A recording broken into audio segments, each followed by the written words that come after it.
welcome to the Showdown. Once again, it's I, Kyle, and that was Cody just walking past, which you couldn't see. And once again, as always, I am joined by Matt. Matt, how you doing today, buddy? I'm doing very well, Kyle. Excellent. It's a nice, beautiful day outside, and we are not in British Columbia today. No. No, where are we? We're in Seattle. Absolutely. A couple of Yankee Doodle dandies here. Absolutely. 3 of them. So we're joined by Lucas, Vincent, and Michael from Dodgeball Seattle. Thank you guys for joining us today. It's really awesome. It's a privilege to have you guys with us today. Yeah, thanks for hosting. Yeah, definitely. Cheers. But yeah, so for us, we met you guys for the first time at the rubber tournament that we came down to, the Classic. I met these guys at the Kings and Queens tournament one time before that. Well, if you want to be technical about it, I met Vincent before then too. A little competition. I know exactly how it works. Just back and How dare I? yeah. You know, it's a Seattle tradition to fight over Vincent's affection. Oh, I don't know about that. I have won. Is that your first time? I think I had it years ago, but that is strong. Yeah. It's like a wine gum. Got melted down. Or like right when the videos, like right when you say, "Welcome to the Showdown," I took a sip and I was like, "Oh god!" I just made that face. That's the first time they see me. That's gonna be the thumbnail for the YouTube video too. It's just your face going Drinking HD in 1080 for the world. But yeah, like the first time we met all of you guys, and you guys kind of became aware of us, was at the Classic. We came down. Matt and I had no idea what we were doing. Very quickly we realized we were not going to be very good at throwing these balls, and we're like, hey, hopefully people are nice to us. And you guys were. It was a fantastic experience. And then you guys came out for the Kings and Queens tournament after that. And Matt just made that face too. The thumbnail's just going to be a collage of faces at this point. It's got some bite. Yeah. Carry on, don't mind me. Yeah, and then you guys came out for Tournament of Champions, TOC. And you guys did really well for that tournament, especially with the players that were there, like the Toronto players being national players. I think do you play nationally as well? No, I don't. I've heard your name bounce around at different things. I know you're on a traveling team. Yeah, that's right. Yeah. But yeah, so it's just the high level of competition. It was great, and for a game that you guys had never really played that before. Vincent had the most experience playing one league night and one tournament. Yeah. So that was great. So Dodgeball Seattle, tell me a little bit about that. What's it all about? Lucas, You probably the best started way it all, to say. right? He's our veteran. Gosh, well, there's been a lot of dodgeball here, but I think when we started the Foam League is kind of like when we started reaching out to attract new players and kind of like this dodgeball renaissance began. And we started a Foam League. We do a draft league. It's every season, so we break up all the teams and you re-sign up again. So within a couple of seasons, you've played with and against everyone, and it kind of breaks down some of those tensions that exist when you're throwing balls at a stranger. That's smart. Yeah, that's really smart. Yeah. So we've been doing that for 5 years now, and now people are starting their own offshoots, and we got a no sting league that started, and we've got a foam pickup. Yeah. There's finally a rubber 8.5 league happening, which is what we played originally, but it's kind of hardcore, and it's hard to get people to try it and actually come back because it's so painful. Yeah. So with the Foam League, we're kind of coming for full 360, and we're back to rubber again, which is kind of a weird place to be.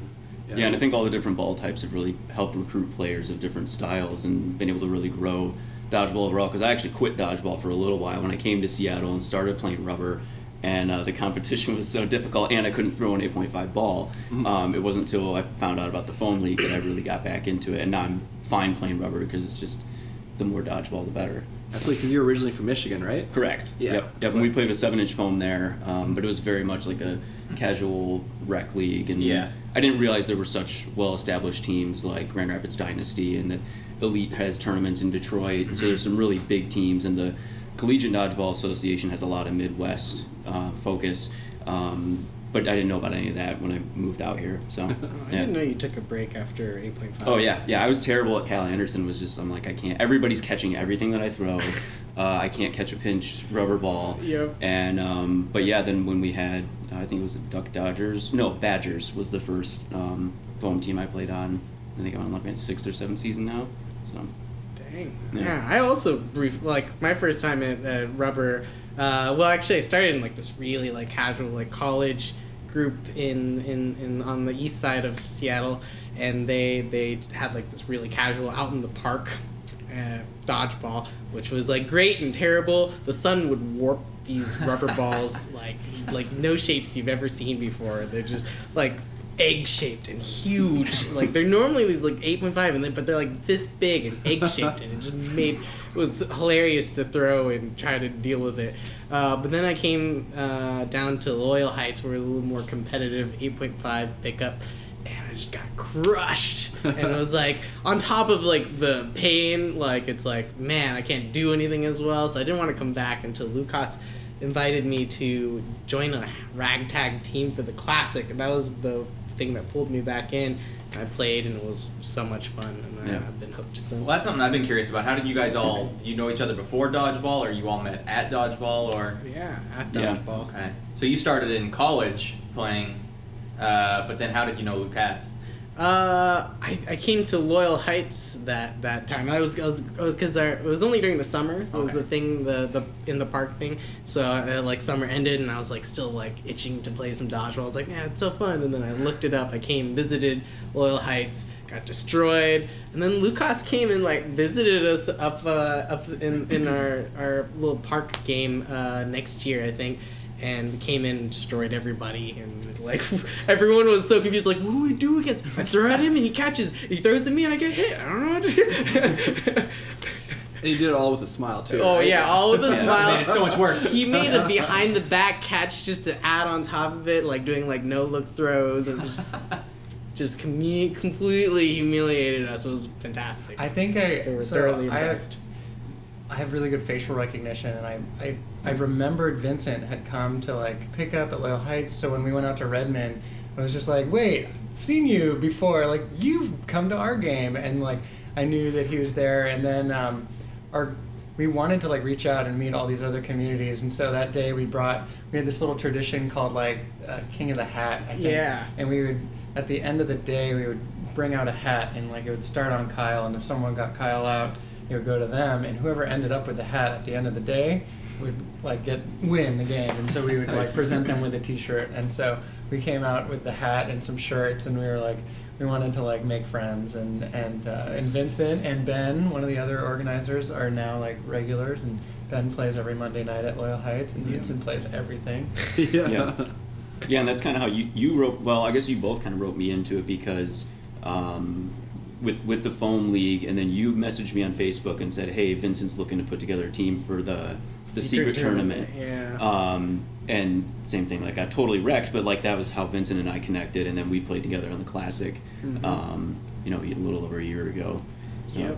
And I remember first seeing you at Cal Anderson, and Cal Anderson is kind of like this, it's a tennis court, and it's like an anything goes rubber 8.5 game, like pinching, headshots, like it's all fair game. Prison rules. Yeah, deflections aren't live to anybody, so it has to be a clean hit. Okay. So you can deflect it off yourself, and you're safe. It's weirdly like conservative in some respects, and like hard, like totally like hardcore, like anything goes in other respects. Like no drop blockers, they're not out. So like like in some ways it's really hard to get people out, in other ways it's just like you can take anything. But I remember seeing you and your buddies out there, because like you guys were dressed in like athletic clothes, and like most people out there are like trying to pretend that they don't like love dodgeball, so they wear jeans and overalls. hoodies. Mike was out and there, I'm like, I got all my Nike gear on, and I'm like, I'm ready to go. And so you kind of stood out to me, and I was like, hey, I'm Lucas.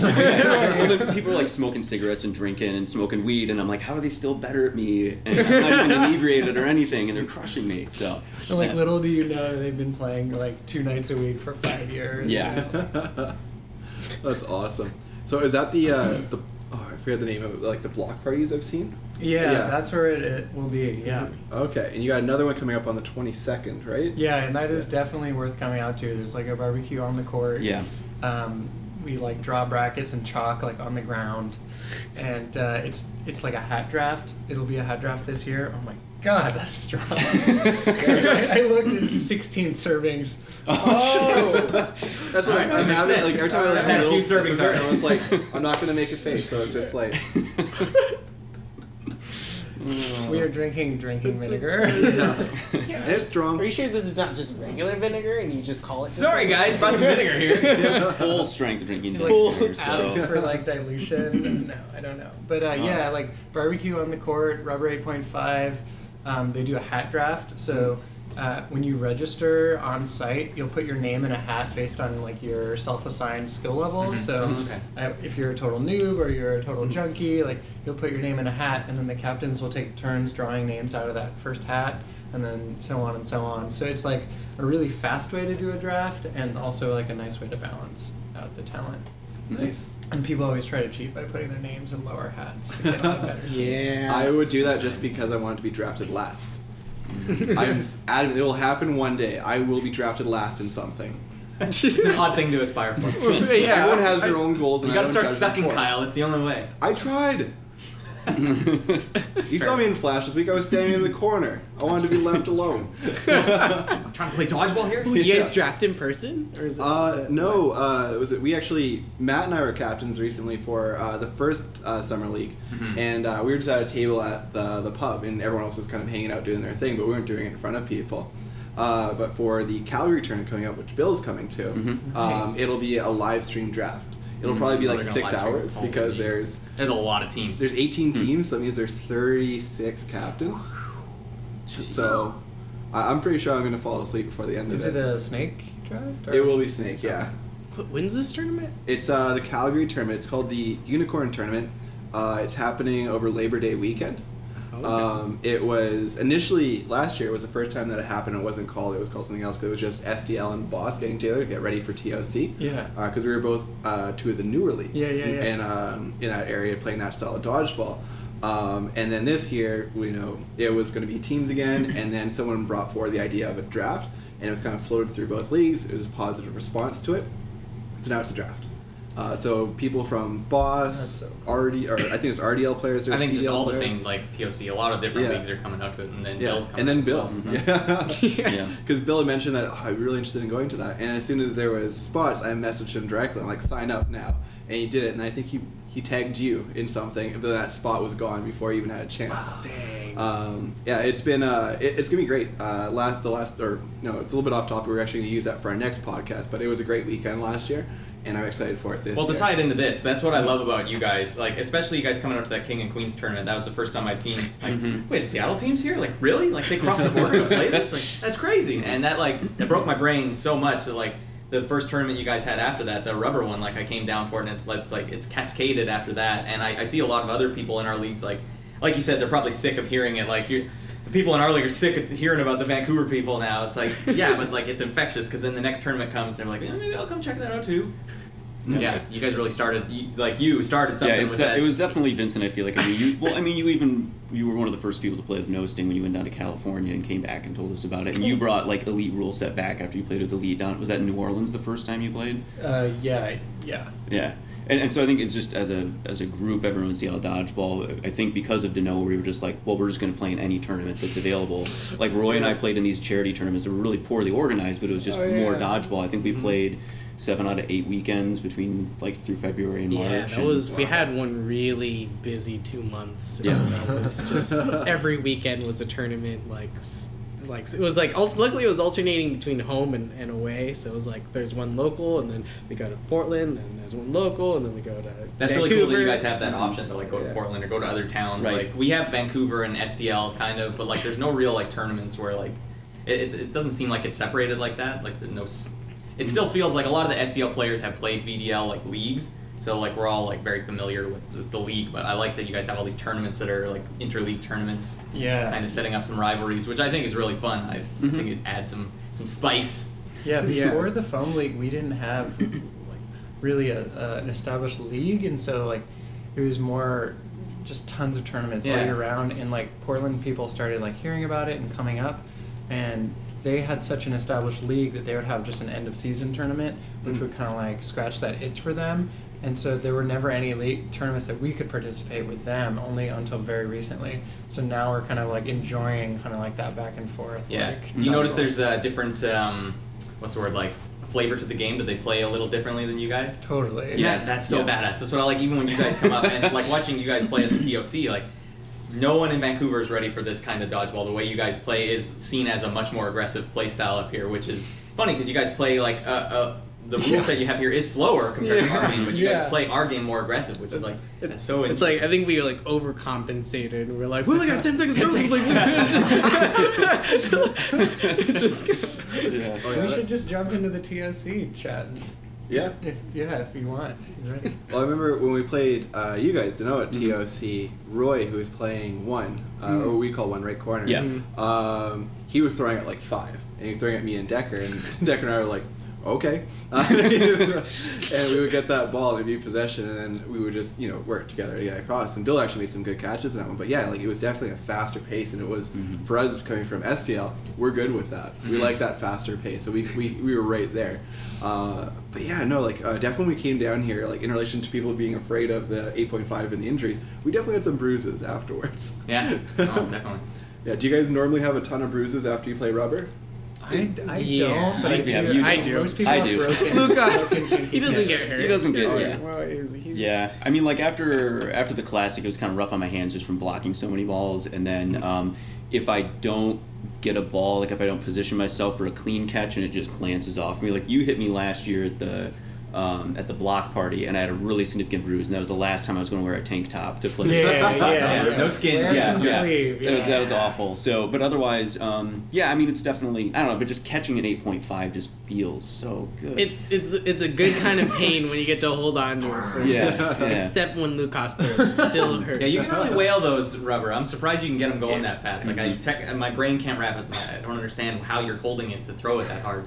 We was practicing with Lucas once, and he's throwing hard as he can at me, and I managed to finally catch one, and I catch it, and then he throws another one, and I catch it in the same spot, and then my arm was purple, and I was just done. I was like, I quit. I'm done practicing with you. It's not worth getting better. Oh god. But yeah, I was really impressed that you guys brought teams down and on such a quick turnaround, because it didn't feel like that long after we played at Kings and Queens, and you guys just brought a bunch of people down to play a totally new ball type and totally new rule set and everything. So I was really impressed you guys were able to pull that together. And it seemed like from our perspective, I didn't get to see you guys play right away, but I would hear stories like, oh my god, you got to see these Vancouver teams, they're so much fun. The word was just getting around, and like the Vancouver and the SDL, like there was just so much like goodwill being exchanged, like just by you guys being present and having fun with it. Like, we loved Eagles. Like we felt very comfortable eagling the VDL team. I'll eagle off the opening rush. I don't care. Let's go. Oh yeah, like Jensen was all over that. Like we even had a call to whenever we were doing it. Like someone would go, and then someone would go do an eagle. And like when we were playing VDL in the tournament, it just turned into each team eagling each other over and over and over. It was great. But yeah, it was interesting. Like we kind of walked in at first and I was like, oh, okay, cool. This is a competitive environment. Everyone's like not talking to people who aren't on their team. And then like immediately we're just kind of like, hey, we have no idea what we're doing. High five. And I think we played Zodiac first. So Jen and Gary and those guys, and they were good. They were good. And it was like, oh, they're being really nice to us because we don't know the rules. That's awesome. But it was great. It was the referee who was on our court. It was really nice. He was dressed as a pirate. I think they're all dressed like pirates. But yeah, it was cool. It was an interesting environment because for as competitive it was, it still had that social fun element to it. And that's something that the leagues, back home for us also emphasize is that it is a community. It is more than just competition. And something that we noticed actually the first time we were down and we saw again at TOC with you guys is the kneepads. They're big knee pads. We've been instructed to ask about the knee pads because this is an iconic thing with the players from Seattle. So the big inquiry back home. They're like, what's up with those knee pads? Yeah, well, I mean, I'll get it started. We got to give credit to like our Portlanders because I think when we first played against them, like we were blown away by how good at catching they were, and like the women specifically, and. Like at end of games, like the women would be on their knees against like the back wall, and like they'd put two balls in front, like fortifying, and they'd just dare you to throw it there. And like we were up to the point where we kind of crossed over with Portland. Like we were definitely a throwers community. Like we're all about like being the aggressor and like hitting people. Like you were trying to hit people with the ball, and when we played them, we were like shocked by how good they were at catching, and they could catch like our best stuff, and so we had to like get a lot smarter. And because of that, like I think this past classic that you guys came to was like the 7th classic, and I think Portland teams had won the first 5 classics. So like we had never won our own tournament until like last year.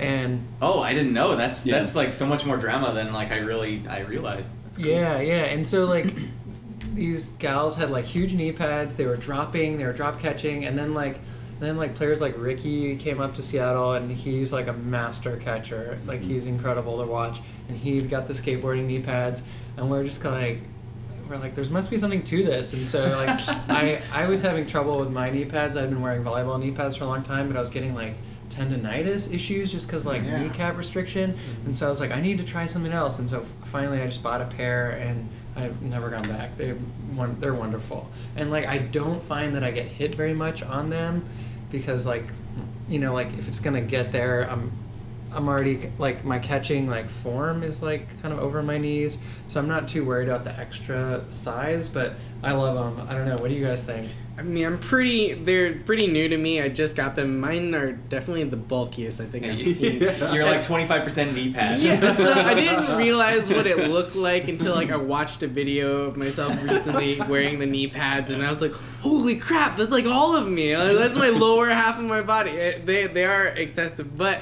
I do love that I don't have to think about my knees like getting hurt anymore. So if I need to like get to the floor as quickly as I can, there's never a thought of, I should like make it a little bit of an angle so I don't like hurt my knee. Oh yeah, also there's a ball coming at me. But like here I could just focus on the ball and let my body do whatever it needs to do, and I'll be okay. And so that's the biggest advantage of the knee pads for sure. And then of course the longevity of your knees sounds nice. Knees are important. Yeah. Mike, do you wear hard knee pads? I haven't switched to hard shell yet. I was talking about it at TOC and telling everyone like I just really need to make the change today for how much dodgeball we played, and I'm just like, I've got 2 sets of knee pads and it's going back and forth. And I've tried a lot of different, volleyball, wrestling sleeves is another one. So I haven't actually tried any hard shell yet, but I wouldn't be surprised because everyone else on Deno uses hard shell. So. You're kind of like you went through. I think you bought like 5 different knee pads. I tried a bunch. Yeah. I tried a bunch. So he just went big and grabbed like all these soft volleyball knee pads, except for the hard ones. Yeah, except for the hard ones. Yeah, so I think the weirdest thing is like when I swapped over to them, like you don't notice a difference. The difference you notice is that you don't think about your knees anymore. Like you drop and like you're just focused on the ball and you catch the ball, and then you're just like it's almost like they're doing their job when you don't notice them, and it's just like it's such a good feeling. And then when I go back to playing without them, I really notice that either I'm not wearing them or I can't go to my knees because it hurts so much. So you're really conscious about it whenever you don't have the knee pads for sure. So do most players in Seattle wear knee pads now? Almost all of the top.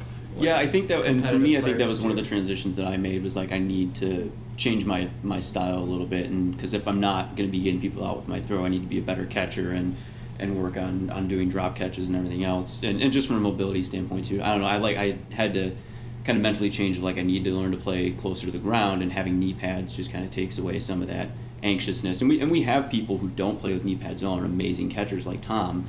But he's just got like a special gift, and I don't know how he does it.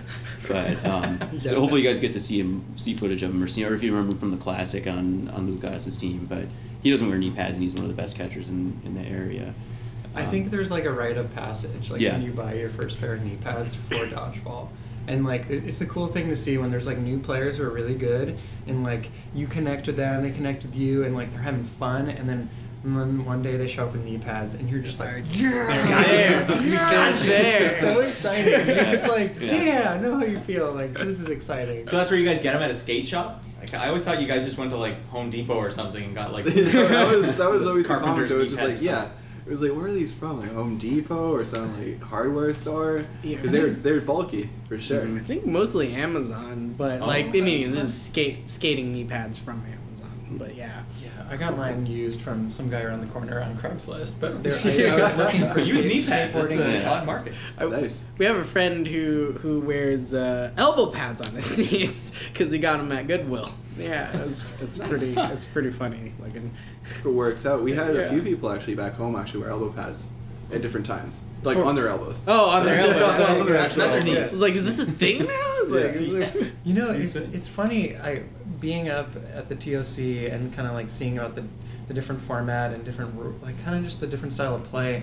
I did notice the fact that like there were like less hard like heavy duty knee pads, and I was thinking like, why does like a rubber ball or like our format like lead people to wear like more heavy duty stuff? And I'm trying to like figure it out, and I couldn't really put my finger on it, but like I don't know, like there's maybe just something a little more like physical about like the rubber game, like more It certainly visceral. is. It is more visceral. The ball might go slower, but it is a much more savage like incarnation of dodgeball. So maybe the knee pads are just like like sort of embodiment of that more physicality or something. Yeah, because I don't wear knee pads. Yeah, there's a lot of people in our leagues that just don't wear knee pads at all. They don't go down ever. Yeah, I tried about 5 years ago, and I didn't like the fact that it restricted my agility. So I was just like, fuck it, and went back to just wearing it without. I think I did it for 2 weeks, and I was like, no, and I haven't looked back. So it's totally a comfort thing. Like you guys are saying, you don't even think about it now. Yeah. And that's totally your style of game in terms of in your style of play. Is it getting low, going for those catches, sweeping? Oh yeah, that was another thing. Sweeping. I should include like jargon in case people don't know. Sweeping for us is if Matt throws at me and it comes off the wall and I stop it before it gets back across the line, because that's for us. Possession is a big part of our game. So if we're able to keep that there, that's a positive, and that's for. I think Rob was asking in the chat. Yeah. He's like, "What does this mean?" Yeah. So that's what it is, because we keep stats for our flash style of dodgeball. That's one of the stats we keep. Like if you get a sweep. Sweep, catch, block, hits, all those things. We don't keep track of deaths anymore, unless we're yelling at somebody. Yeah, I kind of miss that because it helps catch outs. We used to keep track. Like Flash is like, if you thought our game was like already like kind of hectic and fast, like Flash is like 6 seconds. You have to throw the ball now, and it's 4v4, and there's 4 balls on the court, so it's like a smaller game, less time.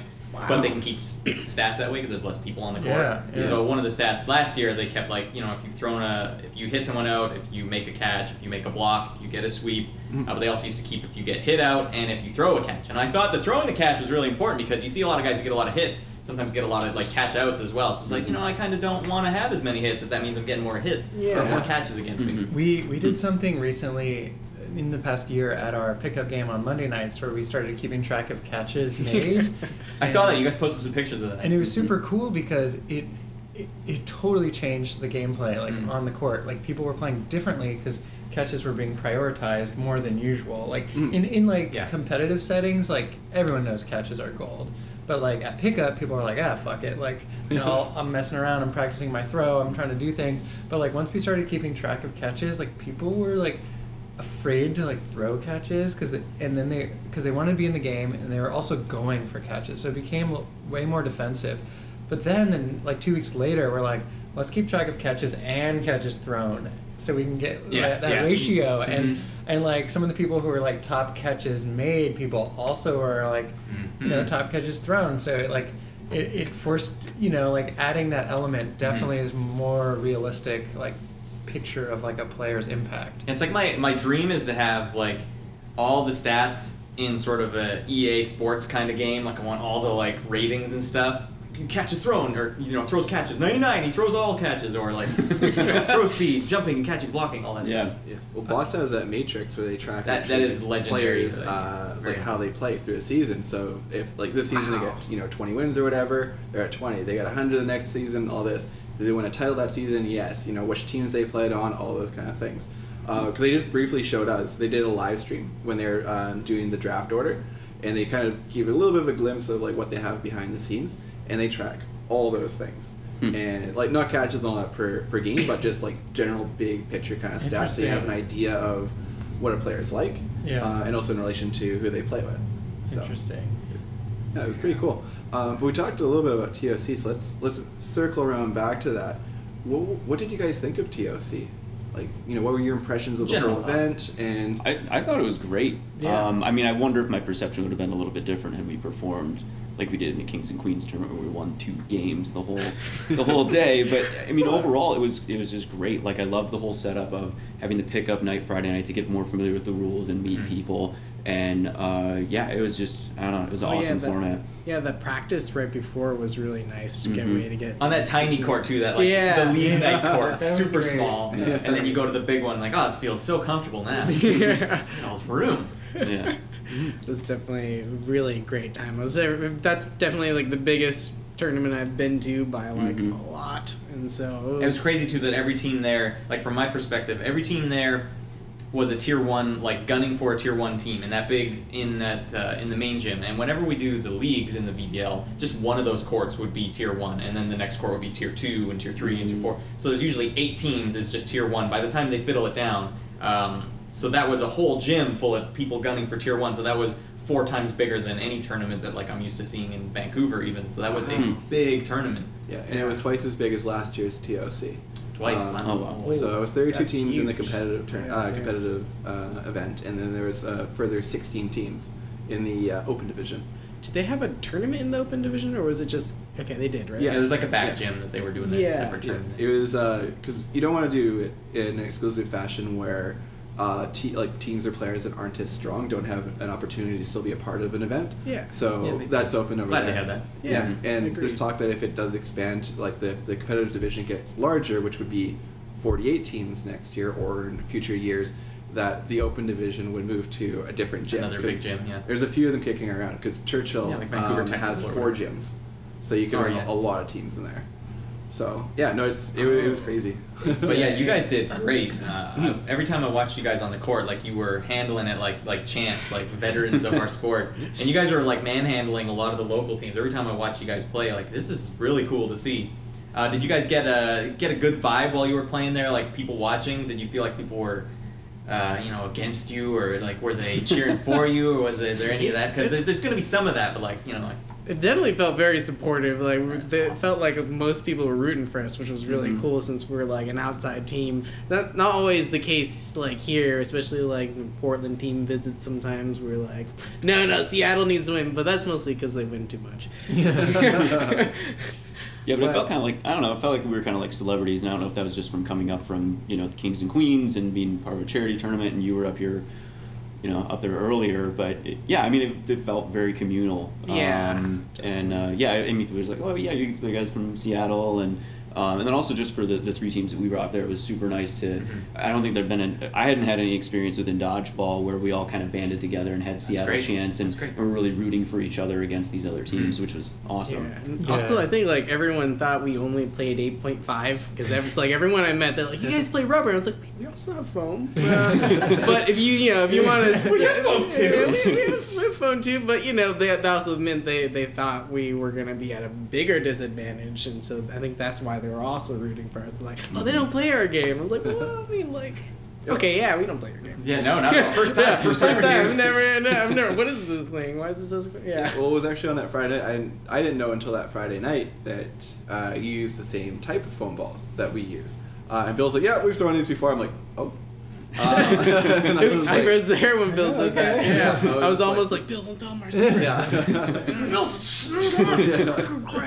I really liked the way Roy was doing some cross courts on the start. Like his throw, like that's the thing too. When I see new players that I don't see all the time, I'm always analyzing like their technique and what they do. And he's got this cross court like sidearm thing but it literally goes sideways, like straight sideways. And I've never seen anyone do that before. But he was plunking a lot of people on the foot who weren't even looking. Yeah. So now, as soon as I saw it, I'm like, I'm gonna practice that. I'm gonna see if I can do that naturally. To see if that helps. And we had so many people come up to Roy later and just like, holy crap, like how do you do that throw? Yeah, I can tell you for sure, like no one in our league is throwing like that. That's a completely unique throw. It was, the tournament was so much fun. Yeah. I've been to a lot of tournaments around the country, and like that is up there with like the best ones I've ever been to, and it's just great. like it did feel like we were celebrities. Like people would come up to us and would just like welcome us. It was so nice. It was like it felt like you guys had distributed photos of us to everyone and said like, go say hi to these people, because like people were just like introducing themselves left and right. And by the end of the weekend, I couldn't keep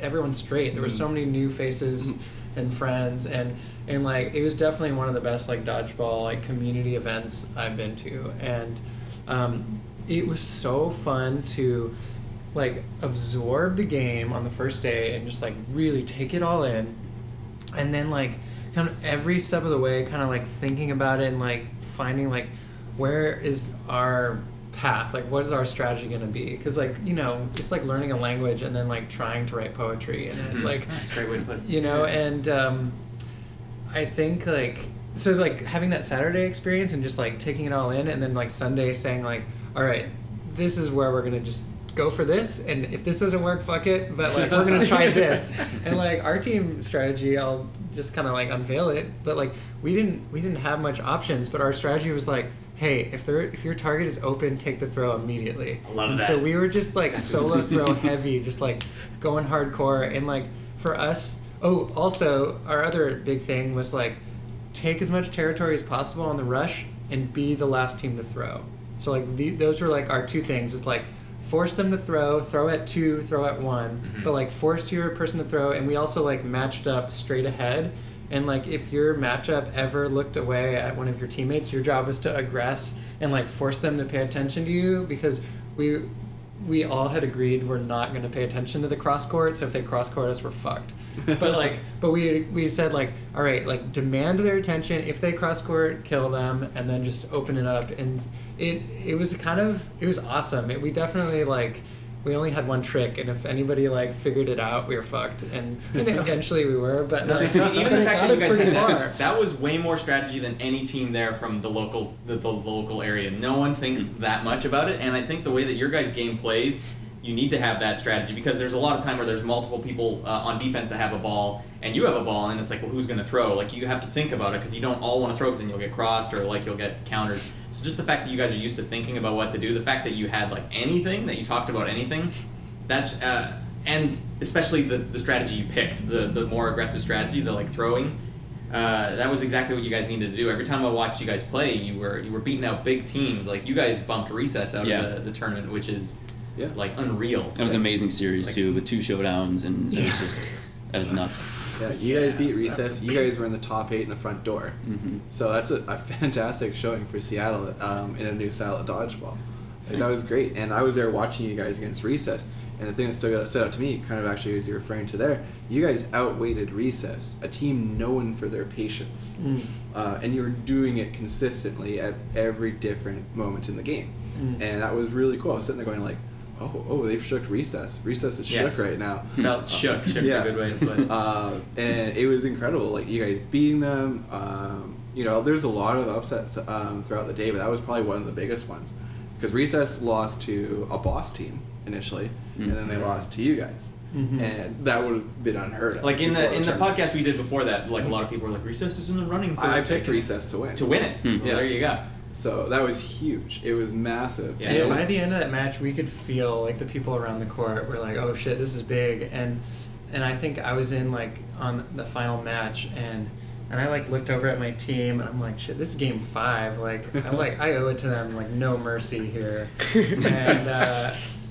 And I was against that gal who's, like, incredible at catching. And everyone had been warning me about her. We hadn't thrown her any catches that weekend, but, like, everyone was warning me, like, don't ever throw alone at her. And so I think, like, as that 10-9 countdown was going before the showdown, before the showdown, I was like, I'm not giving her anything close. And I was like, I'm going to hope to, like, going out there, get her to reach. And if she doesn't reach, I'm okay in the showdown. I'll try the showdown. And when I got to the showdown, I was like, I told myself, I'm like, throw second, let her throw the first ball. Of course, I threw the first ball. so I threw the first, and I've got my second ball, and I'm like, I cannot throw this ball. Because I've watched my teammate, I've watched so many jousts go wrong, and she advances to the middle line, so she's got like 3 balls now. She throws one, I avoid it, throws the second one, I block it, and then she, like, comes in for the kill, and I just, like, I don't know what I did. I closed my eyes or something, and it missed, and I was just like, yes! So I still have my ball, and I'm like, yes! And I was going for this slick move that did not end up slick at all, but I was going in for, like, the huge, like, low, like, pump fake, and then, like, switch hands and drop it on the back. Yeah. Except she, like, turned, and it ended up, like, bumped her in the face of the ball, and I was just like, international disaster. American-Canadian relations done at that point. I couldn't do it without that Did moment. you see what happened at dodgeball? But but you could feel like the people around the court, like something was happening, and we're like, oh shit, the pressure is like increasing. That's the thing though, it didn't look like an accident, like it didn't look like recess was blown in, it just looked like you guys were beating them at like they weren't prepared. It felt like for a style that wasn't what they're used to, and the way you guys were playing, it almost felt like a convection current, like you guys were starting on the outside and going crisscross into the center, and like you guys were crossing, but like you were doing it looked like it was a plan, like but it looked like a well-oiled machine that was doing that. I don't know why that was the case, but I think like in our league right now last season anyways, it changes every season, but last season we have 9 balls, and there's like a 10-second burden count, so you have to, if you have 5 or more, you have to get rid of it. So what that means is there's a lot of like holding and like marking, and as soon as your mark releases, you're obligated to like either counterattack them super hard or like go take away like the other point of emphasis. So I think in that match against them, like the players on our team were just recognizing that either their mark had released, and it was, so they were just reactive. Like they were just, I told them like, if you have a target and they're open, take the shot, otherwise mark, and then everything else was just instinct. Like that's a killer strategy. You guys had the right strategy, the right game plan. It's more strategy than we had. All the conversations we had were don't die early. Yeah, like that's like I said, we don't have a lot of strategy up there. Don't die early. We don't have a lot of strategy up there, and win the championship. Yeah, exactly. Strategy. Don't lose. But like the teams that are the top there, they get used to doing that style against each other, and it gets really technical and really hardcore. But like all it takes is a team to come in with a little bit different game plan, and their strategy isn't working anymore, and they didn't know what to do. And that's kind of why I think that's a really neat tournament to just see all the different flavors, all the different styles that people bring there. Even SDL and VDL, it's like a half an hour drive apart, but like it's a completely different ball game. We after the first night, we went home and I asked everyone, I'm like, who are the teams that you think are gonna like take it?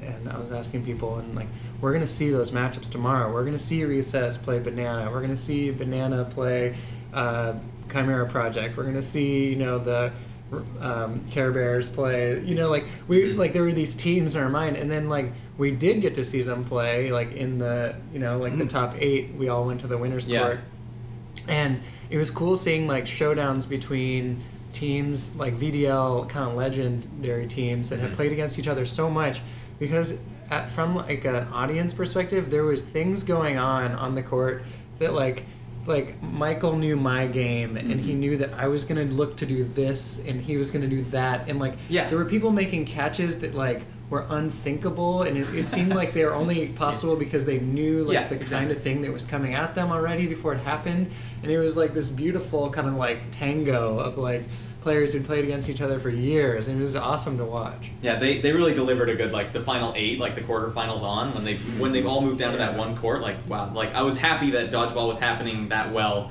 because like it sucks if the tournament, like my team was in the finals for the first TOC and we got annihilated, like oh well, sorry everyone, like wasn't that good of a show, but like that was a good show at this one, like that was really technical dodgeball, lots of stuff happened, and with Toronto being in there, that was I guess one of the, well, I guess SDL as well, like the 2 teams that didn't have VDL style, but I thought that was a good showing. I remember I was on the side against the wall, and so I could see the crowd, and every time like big things would happen, I would look over at all the like out-of-towners watching, and like everyone was clapping and happy. I was like, this is just great. What a great time for dodgeball this is. It's a fun thing to see. It was sweet. It was totally awesome, and I was just as excited to watch the tournament as a fan.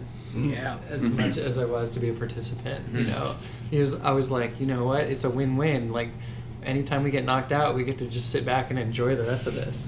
Yeah. Well, at one point on the first day, you came out to me and you're like, "This is incredible. Like, this is great. Like, we might use these rules for our tournament, which we are now. And it was fantastic seeing everyone, because you just saw the smiles. People were just enjoying the moment, enjoying the dodgeball, and there was a mutual respect for the different styles, even just our own game. But when we came down and played that first time in the Classic, like, immediately, like, we were telling you guys, like, oh, we're getting rubber balls, we're working on this, we got to figure out how to play this style. That was a big thing for us. We're like, we got to figure this out for next year. And I think we're going to, start working it out, read the rules, start understanding things, watching more video, and doing that. Because it's a big thing for us. Like, we watch a lot of video of dodgeball. Like, do you guys watch a lot of video as well? I do. Intermittently. I mean, you and Bill watch A lot. I just watch my highlights. Secret yeah. I like send it to my family. Like, this is what I did this weekend. Yeah, no, I watch actually all your practice videos for the TOC. Yeah, those were helpful. Those were really helpful. The SDL ones? Yes, I think Okay. so. Yeah, even though I think Trung brought his team there. Yeah, okay, yeah. Oh, cool. Yeah, I also did one like weird stat. I mean, any statistician who would look at it would cry and be like, "That's awful." But like, I noticed that the team, whoever threw first, just out of the rush, they lost 71% of the time. Holy, you were wow. Yeah. Fascinating. But Very it's a fascinating. very small sample size. It was only like maybe like 30, 20 games or something like that, and I did the count and I messed up once and like lost track of which video and I had to start over and watched it all over again. There was a correlation. Yes. Yeah, but there in the was. games you watched. Yeah, I think if I probably watched more, I would have gotten closer to 50%. But still, that's a pretty big. Yeah, okay, that makes a lot of sense. That was interesting. Possession is huge Yeah. in our game because of how quick it is. So sweeping is massive. So yeah, that totally makes sense. If you throw that ball and you're not coming away with something, you're probably gonna lose. Unless you get those big catches, which you guys probably saw in like the Bananas and Spartans and 2 Chris games. Yeah, for sure. So like and like you were saying, like those teams and those players will play against each other and with each other for years. Yeah. In various combinations. So it was like for me, I didn't watch any of it because I was pacing around in the background. But yeah, like I haven't had a chance yet to watch all the videos, but I've seen those teams play for years. And hearing all that, all that, and I was like, cool, big moments. Getting ready. Yeah, actually, sometimes we were watching maybe the less like we were watching other games and like all these exciting moments happen more often in your format, a little bit less often in our format. So like every time it happened, like I'd be like woo, and, like no one else is like excited with me. They're like it's just regular catchment. Calm down. That's Seattle kid again getting excited about dodgeball. Every little Yelling thing again. like gets a little hit. I'm like oh my god, that was amazing. I was so excited. It was such a joy to watch the other Seattle teams play, and usually I'm running events, and so like I don't watch anybody play, but like getting to like root for Dano and Toon Squad, and like there were just games where like, you guys had just such an incredible run through the tournament. Like there's this match where Vincent had like fake like full catches, body, like, yeah. just like contorting, and Mike got hit in the chest and made this like full out dive that you missed like 7 out of 10 times, but like anyone would, and you just hung on, and it was just like it felt so good rooting for like your buddies for once. Yeah, it was great, and I think big contributor to that atmosphere is actually Boss. I think Boss just brings that energy, that noise, that passion, that real strong sense of community. They did bring a shitload of people. They were half the tournament. They did travel they further had, than anyone but Toronto. I think 5 or 6 in the competitive tournament, and another 2 in the it was 6 in the competitive and 2 in the open. Wow. So they brought, and then they had 2 players on another team that were playing as a singles team. Yeah. So they had a total of 58 players there. Jeez. Dang. Yeah. Wow. All right. Yeah, and for that league, I think they're maybe moving on to season 7 now. Okay, wow. So, is that tied with SDL, or are they? I think they're 1 or 2 behind SDL. So they're either going to 7 or 8. But yeah, like it was huge, and then like everyone just picked up on it. Like you guys were really into it. You were cheering. You were there, and for us, we were totally impressed and humbled by how many people were there at the end of it. Yeah. Because mostly when people lose, they leave. Right. So it was really cool seeing you guys. Like I think all of you guys big hugs after the final. I was trying to find everybody. But it was great. It was awesome seeing you guys up here, and like now we're down here again. It was something we talked about afterwards. Like, do we want to go to this? I'm like, yeah, we really want to go to this. Let's make it happen. Okay, cool. And we're here now, and with this draft tournament, it's gonna be awesome. I haven't met my captain before, Stephanie. I've seen her, and I know she's totally into it. Like she's super hardcore about dodgeball, so I'm excited. And Matt was a captain. Yep. Yeah, I got roped into it somehow. What was it like? What was it? How was it? Was the good. draft? You guys run like a really good draft, like a tight draft. Like I've done drafts in our leagues where it just never seems like well balanced at the end. Like this team's gonna take it or whatever. But like this one, it seems like just based on like the numbers, because they had all the captains do like a rough numbering of the people, and so they add the numbers up at the end to see like what total each team has, and they're all within like half an integer away from each other. So like, all right, that's a pretty close draft. But you guys do enough drafts that like this is just how you guys.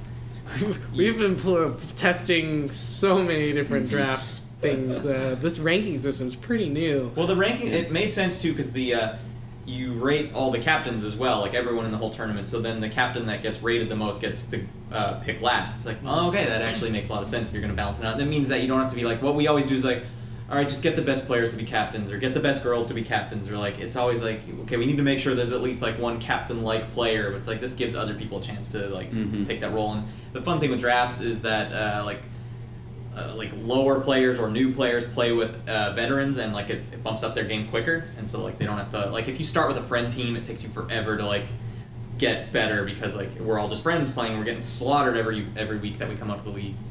So yeah, I like drafts a lot, but yeah, you guys do a really good draft. So I'm a captain on one of these drafts, and I don't know the rule sets. So that's why I'm like, first round draft pick, Vincent. Oh no, it was the first round. I was like, I was eighth pick. Don't feel too stressed. pressure relieved a bit. But yeah, he's gonna be my court general. That's how we're gonna run. Okay. All right, I'll try. I'm hitting Vincent first. Oh, like the guy in front of him if I have to. It's gonna be so much fun to see you guys play with a lot of the players who haven't mixed in, or there's a lot of foam players here who've never played rubber, really, and who were not at the classic and did not come to TOC obviously, and for them to be like, holy shit, like, who is that? Like, I need to watch out for that person next time, or just like to have that kind of like awe and that respect, and then that. Well, it's a lot like you guys coming up. Like when you guys come up and people who didn't know you yet were like, oh, these guys can play. Well, out of towners, they're supposed to be rubber guys. Why are they playing so well? It's a nice feeling. But it'll be a nice feeling, a personal little redemption to be able to come back to Seattle and throw a ball decently. Yeah. There was like soccer throws and chest passes. It was like mentally so like traumatizing to come down and be like, I can't hit these guys. I can't, no matter how hard I throw with the rubber ball. Yeah, I'm looking forward to being able to actually throw some balls here. Oh yeah, I think you'll definitely surprise some people, and they'll be really. Yeah, that's what I'm looking forward to do. Is because like you're known entities to us, but there's so many people that we play with every week who have no idea who you guys are. Yeah. So like I was honestly like gonna try to pick you, but I was gonna feel bad like if I picked Kyle before you could get him. Oh, you were gonna be my number one pick, and then Stephanie got you. I was like, damn it. Well, we had talked about it before because Matt had messaged because like our carpool. And actually people were coming down as well. Matt messaged going, hey, I'm a captain. Do you want me to pick you guys or not? And I said no. I wanted to be on a different team. No. I was like, well, I don't care. Like, if I'm 8th pick and you're still in there, like, I'm picking you, Kyle. But like, you got picked before then. Yeah, so. you got picked early. Oopsie doodle. I was like, all I'm gonna do is just dance tomorrow on the court. I don't think. Yeah, I'm pressuring you to play hard. I don't want this like fluffy Kyle. No half-hearted Kyle. Like it has like a really natural and like smooth way of like working itself up. Yeah. Like and the round robin will be like really easy going. The whole thing, even the beginning of the tournament, but like second round of the tournament, third round of the tournament, it'll start like tightening up. Teams will start like working together, and then by the end, you'll be dripping in sweat, and like it'll be hardcore team dodgeball. Love it. And so it has a really nice way of like maintaining kind of that fun like aspect, and then the teams that are still alive kind of like mutually agree to like, let's go out, let's do this. Yeah, and that's actually how I typically am in tournaments, where I'm screwing around at the beginning and trying to do whatever I can to get people with like behind the back shots, and then all of a sudden it gets serious. Like that one day draft tournament we had at night, like my team was ranked last. And then we ended up in the finals. Perfect. There's evidence that I don't fuck around when it matters. Fair enough. All right. Good. But yeah, getting back to the draft form, you guys have mentioned you've done different draft tournaments over the years. Have you noticed that as a result of this, that players have gotten better quicker that have come in because they're playing with stronger players than against players? Well, that's an interesting topic, and kind of coming up to the TSC kind of like sparked a lot of like thought processes for me, and I think it's kind of weird, and you guys will have to tell me if you agree with this or not, but I feel like pickup is like the best way to like improve your game, and then league is a great way to kind of like harness all of your skills and turn them into wins, because last May we like just started having a pickup game here at Green Lake, and up until that point the foam that was happening was all league. And like we've seen just in that year, players who go to pickup and have an opportunity to like experiment and try things in a low pressure atmosphere where there's not a coach or a teammate yelling at them, like does wonders. And like so many people have like just blossomed because of that opportunity. Whereas like up to that point, there was some people who were just kind of like plateaued, and they're just kind of doing what they do, but like because they had that new opportunity at pickup, they like changed into a different kind of player. And like Mike, like I'll call you out, like you got so much better like once you started playing pickup all the time, like you're a catching beast now. Like, it definitely helped a lot. I mean, it builds a lot of confidence, and then you don't have to play within a certain style or set. Like in league, oftentimes I'm worried about sweeping and ball control, and if I have a really strong thrower, I'm going to let him throw over me, and I'm going to be like, kind of like in the tournament champions, there's kind of the two player for kind of sweeping and trying to guard Roy and everything, but being able to have pickup and just kind of play whatever style you want, and you still go against a lot of those top people that if you're playing against them in league, you know, really hard throwers like a Brandon or a Ruan maybe aren't going to take a shot at you in league because they can do a group throw instead. Versus if you're just doing pickup, you can do more one-on-one against some of that top-tier competition, which I think, like when we played in Portland a couple weekends ago, like I didn't care that I was going against some of the harder throwers because like I'm used to catching those guys one-on-one now. If they want to take a solo shot at me, I'm way more confident because I know I caught them at pickup, and versus playing in league, it's a different environment, I would say, and you have a different role on the team. And you guys did pretty well at that tournament too, right? Yeah, it was significantly smaller than Tournament of Champions, but we'll definitely take it because we played against a lot of those teams before, and our pseudo rivals. They won the foam division. Yeah, we won the foam division. Congratulations! Got totally exhausted before playing rubber. I was like so sick when I got there. I was just like dying. I couldn't yell, and as like the captain, I was just like, "Sorry, Billy, you're having to do all of the talking." So I was just like dead quiet the entire time of the tournament, except for like really key moments. And then it just, I don't know. I wonder if my voice was more demoralizing than helpful. But hey, hold ball control, hold it. We only got 3. And it's like, you guys are so good.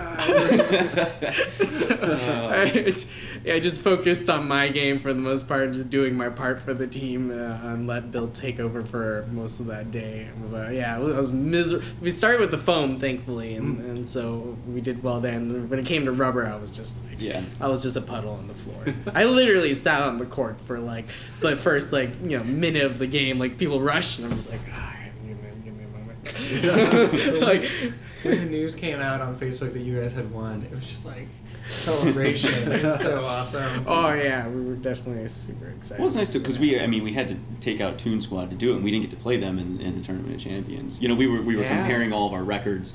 And trying to find mutual opponents at Tournament of Champions to see like, well, how well would we have done against Toon Squad had we had a chance to play them in that format. Yeah. So it was nice to go head to head with them. There is kind of like I will say like this unintentional rivalry that's developing between like Dano and Toon Squad, and like there's only 3 kind of like consistent teams in Seattle, just because we don't have a competitive league.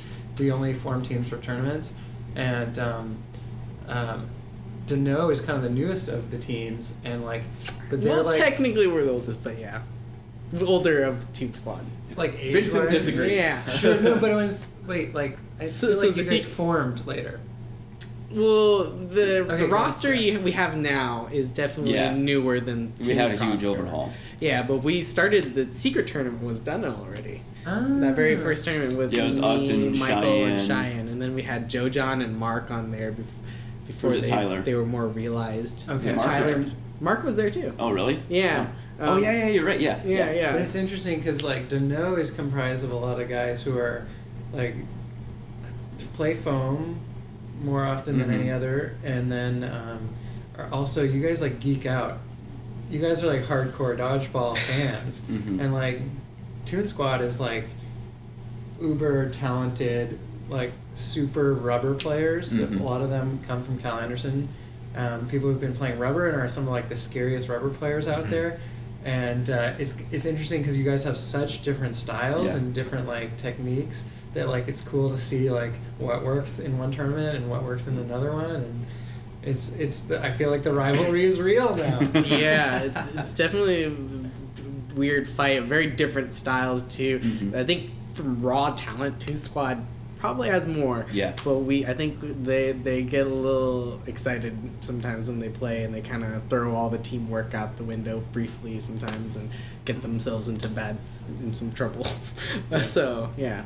We played both of your teams actually at TOC. we had you guys in the round robin, and then we had Toon Squad first round. Mm. So it was cool seeing those different styles because we had played Toon Squad in the Classic. They were, I think, one of our first games. Yeah. That was a wake-up call. Yeah. Okay. It's like, you guys catch really well, man. You guys hit us really well. So yeah, it was cool. It was interesting seeing. We didn't get to play you guys. I really wanted to play you guys at TOC. At either, right? Yeah. Oh yeah, either. Yeah. Yeah. Oh, So I haven't played against you at any You've point never yet. played me. Yeah. Yeah. Like I've watched, and I was just like, I want to go up against Lucas. I really want to go up against him. Well, tomorrow we'll dance together. Oh, Sounds yeah. good. We'll dance on the Yeah, court this, together. I think Solid. it's guaranteed every team will play each other, right? Yeah, All right, I'm pretty sweet. sure. So- Well, it sucked too because TFC I had to miss the round robin because I was Yeah. at a wedding. Yeah. That really sucked because like the energy, just how many dodgeball teams were there, how many people were there, and like I didn't get to play you guys. I don't think I played you guys in the tournament. No, No. So I don't think I played Yeah, any of the Seattle. I don't even think I got to see most of your team's games. Yeah, it was. That one hurt. My only goal against him was to hit Vincent. I just wanted to hit Vincent. Everyone wants to hit Vincent. He's just like I was right like- there. He's so like He's attractive. smiling all the time, and I was like, I'm done with this. How dare me? That's like the first thing I think of when I think about you is your smile. Like you're just at the front of the court smiling. Yeah, you were like when we've talked about it on the podcast previously. But when you came out that one night to play with Justin and I on Antisocial, I'm like, you were so excited. They were like, do whatever you want. You're like, okay. Yeah, I was like when you told me it was like it was like that's Yes. the perfect green light. I love it. And like the first two games, you're kind of like a little bit hesitant, and then you Yeah. kind of saw like Justin and I like tackling people on our own team. I think like I ran over the line like the first like 3 games. Like that was Yeah. the first thing I did was I picked up a ball, just ran over the line. I'm like, oh yeah, and then I just did it again right away. And then of course another thing I kept doing was always somehow I would always go to the wrong side to line up every time. So I'd be running off of the Me too. Yeah. every time, like no matter which side it switched from, I just go the other way. But yeah, I don't know. I was definitely lost for quite a bit of time, just in like everything, adjusting for everything. It's a perfect time for you, a perfect team for you to start with there because we don't really pay attention to what's going on half the time anyway. No, it was a blast playing with you guys. It was definitely I appreciate it. And I got to play like 2 hours, where normally you guys have 1 hour sections because you played both sessions. Yeah, right? So you got Rob, 3 hours. Yeah, let me have like time on his cool. team as well. Mhm. Yeah, so that was really great. Nice. Good time for sure. I was Oh, very it was. excited. It was cool, and something that I noticed with you guys when you're playing in Classic versus TOC is a little bit what you mentioned about that hyper aggressiveness, and was that in relation to you guys wanting to overpower people or just wanting to dictate pace? 'Cause we didn't really touch on that earlier. Yeah, you're talking kind of about our team strategy at TOC. Yeah. Really, it was just like our one edge that we could get was just like, let's try this, and it was working, and we're like, let's stick with it, and we had no plan B. Mhm. So it was like, it wasn't really like intentional, like dictate pace or anything like that, but like the guy, I recruited a team of all throwers, so I was Yeah. like, I feel comfortable with any of you solo throwing because I know you've got power, you've got accuracy, Mhm. and our best chance is going to be you throwing at someone who is retreating without a ball. So I'm like, you know, like, we're not going to win if we like play chess with these teams. Yeah. We're going to have to just like Yeah, you did bring some throwers out hammer too. Yeah. stuff. With Yeah. that, in regards to that, what's the competition looking like tomorrow? Like, do you guys have a lot of? Because I don't notice a lot of the same people from your TOC teams in this tournament. Some of them are not there. Mhm. Yeah, it's gonna be a mix. Yeah, I it's, feel there'll like be quite a big range. Yeah. Oh man, we should look at the rosters and predict. Oh. I think every team has elite players. Like Yes. every single every team team has at elite least 2 or players. 3 like legit. Strong I think the players, top yeah. 30 for the rankings were all pretty. Okay. We're all like very strong players. Yeah, I mean, and I felt like I got a lot of value picks. Even my 3rd pick, I was still like, yeah, I'm still getting some pretty good people. I didn't have to make like a lot of sacrifices or anything as far as picking lower ranked people or however did the pairings and everything.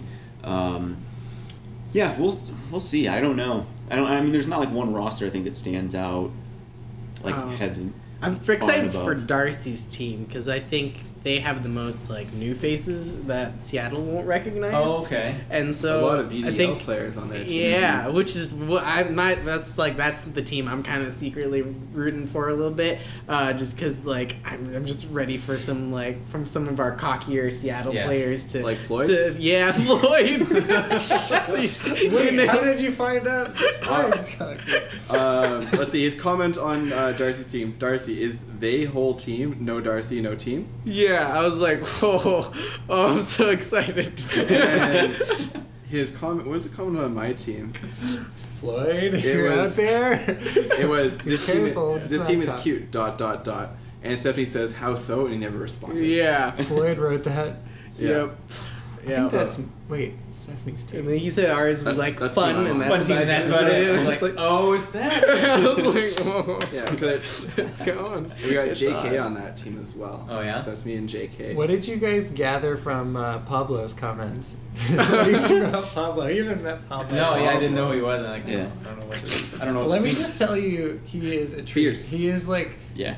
you will never forget Pablo once like- you meet him. He is an incredible guy. He's like one of the crown jewels of our Yeah. community. Like, it's hard to describe Pablo. He is wonderful. Yeah. And his Facebook comments, just knowing him, are just so funny because like he's won the award for best smack talk for like so many years running that we had to like change the way the awards were like Going, cast. And like his smack talk is so harmless. He'll say like. He'll give you Lord of the Rings quotes like, "That is but a taste of the wrath of Saruman." His comment on yours was the Dunedain. So Oh. it's Lord of the Rings, I think. Yeah. So. Yeah. Yep, like his go-to phrase every time he gets someone out is this, "That's how we do it in the Shire," and then like he'll put his hands up. Yeah, there's gonna be some characters. Is he on a team? Yeah, he's on Zach's. Yeah, I Whoa, think Team Darcy is loaded. right. I know it's very Even exciting. just the Seattle players, it's loaded. But Mhm.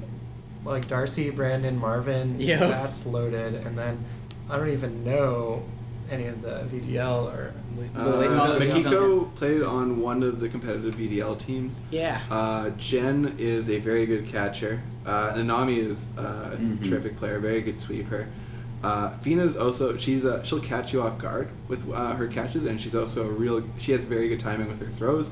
Marigold's also a very defensive player and likes to go for catches as well.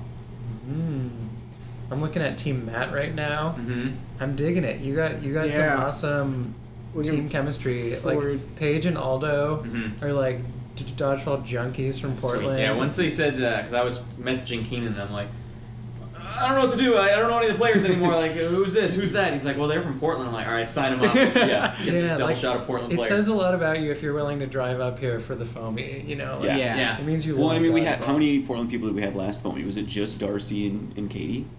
Foamy? Yeah. Maybe Bryce. I think Bryce Bryce as was well. here Bryce, too. okay. Bryce is getting a ton of points for attendance. Like he's Oh, coming yeah. to He's on all our the roster. draft. Yeah, he got added late. Okay. Who's Yeah. that? Chris Luco. He's playing with Team Jacob. Ooh. Oh, and you got to find Interesting. a nice sub for us as well. Yeah, How'd you- Hazel had to bail out, so we Yeah. got, I can't remember. Natalie. Was it Yeah. Natalie? Okay. Oh yeah, that's a good sub. Yeah. You'll be that's, good. that's a solid sub. All right. Yeah. Let's dig see. it. Team Stephanie. Is that the cute team? That's the team that's very cute. We're going to be adorable tomorrow. Oh man, I'm so excited for tomorrow. Definitely. I see know you guys. only the VDL and SDL players on this team. There's a lot of VDL and like people from our leagues that they're gonna come down for the first time and they don't know how to play your guys like the burden rule or where you have they don't know that at all and Yeah. like that's how we play all the time is like throw your ball because you got 10 seconds. So I think a lot of them are probably gonna be like annoying their captains by like throwing when they don't have to, which is gonna be awesome. I've already I'm said prepared I'm not gonna to do that. Yeah, that's what Kyle said he's going to. I'm going to. If there's someone in front of me, I'm going to hit them.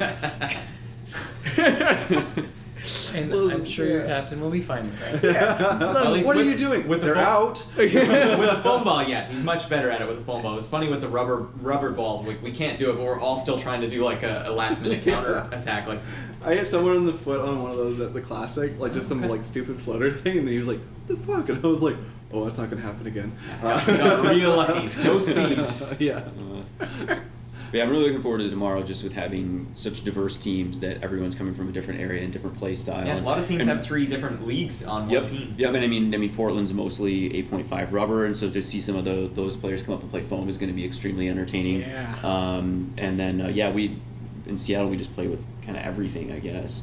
So it'll just be interesting to see how everybody mixes and everyone gets surprised by people they don't know, and then how they're able to change their game. And because I know just playing in different areas and different ball types has really improved my game and my confidence overall too. Yeah, it really does. Playing with different balls, like we're starting to like incorporate some new ball types up in SDL. Like the Kevin Vo, the director, he went down to San Francisco and they played no sting. He went down to San 7-inch, Francisco. I think. They just did a drop in. He was playing in Oakland. Oakland? They were, it was him, Decker, Joey, and Terrence. They were over in Oakland playing. Was it like for something else, or did they just go down for dodgeball? They were there, and I think they just went over because they knew there was dodgeball happening. Oh, okay. So they went across the bay because they were just like Decker's Snapchat. Every time he was taking like just a video of something, it was just San Francisco. And we were, like after about the third one, we're like, all right, we get it, we understand where you are.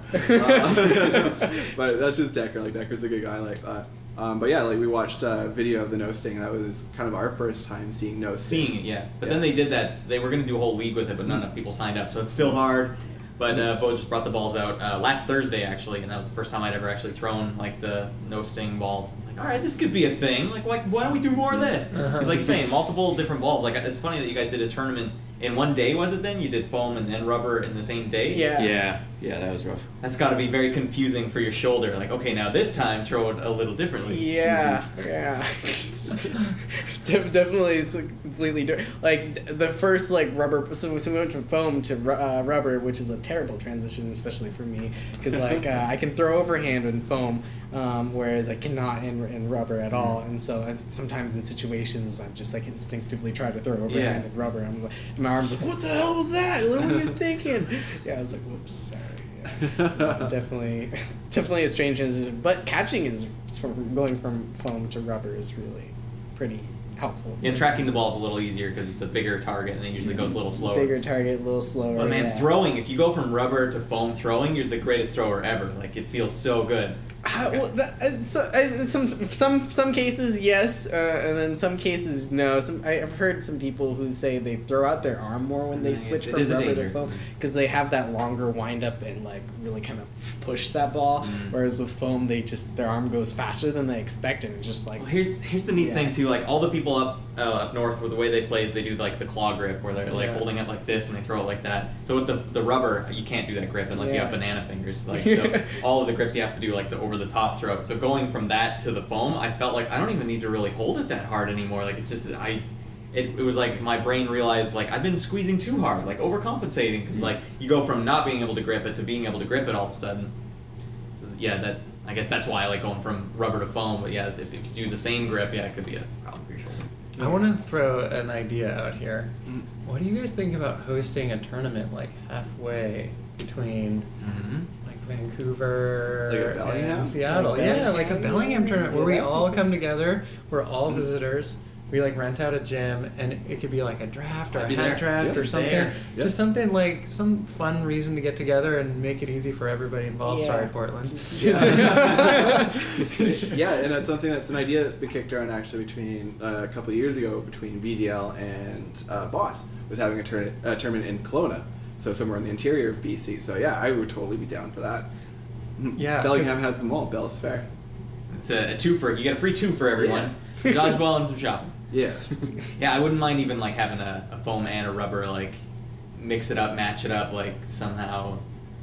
Have a draft tournament with our teams and with our players and Seattle players, and just like boom, captains pick your teams, and then we all show up and we're playing with different people. Yeah. So it's getting there anyway. It's going to happen for sure. Like just the amount of people that keep coming each time, like it's getting bigger and bigger every time. I like it. It took us ages to connect with the Portlanders, and like now it's kind of just like one big in my point of view, like one big family of dodgeballers, and we did have a Vancouver team come down to the Classic like 5 years ago. I think to the first Classic ever. And Brandon, Rogan, Byron, Cooper, Brandon. Yeah. Oh, and like that kind of put the seed in my head that like we need to learn foam, because at the time there was a group down in Olympia who played foam and we wanted to crush them, so we wanted to get better at foam, but we knew that there was like a population playing foam in Vancouver, and we're like, let's become fluent in this language. Yeah, that's the way I think too. As soon as it opened up, like, oh, rubber's a thing, like my brain like expanded, like, oh, I gotta learn that now. Like it's the same thing where like once you know something exists, like, well, I need to know everything there is about it now. I can't just not learn that. Well, when those guys came back the first time, all they were talking about how sore and how many bruises they had, and for me, I was like, fuck that shit.